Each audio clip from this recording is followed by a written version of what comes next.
সামিরের জন্য কলজার ভিতরে কেমন জানি লাগতেছে, খালি খালি মনে পড়তেছে আমার সামির কই আছে, মেহেরিন। আপনার মতো একজন ভালো বাবা পেয়েছে। বাবার আদর, বাবার স্নেহ সবই ওর জীবনে আছে। যে মানুষগুলোর উপর ভরসা করে তুমি সব কিছু করবে, একদিন ওই মানুষগুলোই তোমাকে ভেঙে চুরমার করে ফেলবে। আসসালামু আলাইকুম বন্ধুরা।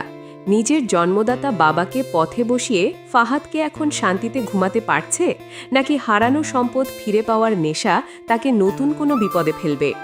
এটা আমাদেরই গল্প নাটকের আগামী ৪১ নম্বর পর্বে কি কি ধামাকা ঘটতে যাচ্ছে এবং এই কাঙ্ক্ষিত পর্বটি কবে এবং কখন রিলিজ হবে, এই সব কিছু জানতে পারবেন আজকের ভিডিওতে। তাই ভিডিওটি ১ সেকেন্ডও মিস না করে শেষ পর্যন্ত দেখুন। বন্ধুরা, গত পর্বে আমরা দেখেছি ফাহাদের এক ভয়ঙ্কর রূপ, কিন্তু ৪১ নম্বর পর্বে আমরা দেখব ফাহাদের এক অন্য রূপ। সে যে বাড়িটা বিক্রি করে দিয়েছিল, সেই বাড়িটি নিয়ে এখন তার মনে প্রচণ্ড অনুশোচনা কাজ করবে। ফাহাদ এখন মরিয়া হয়ে চেষ্টা করবে তার বাবার সেই প্রাণের বাড়িটি আবার ফিরিয়ে আনতে।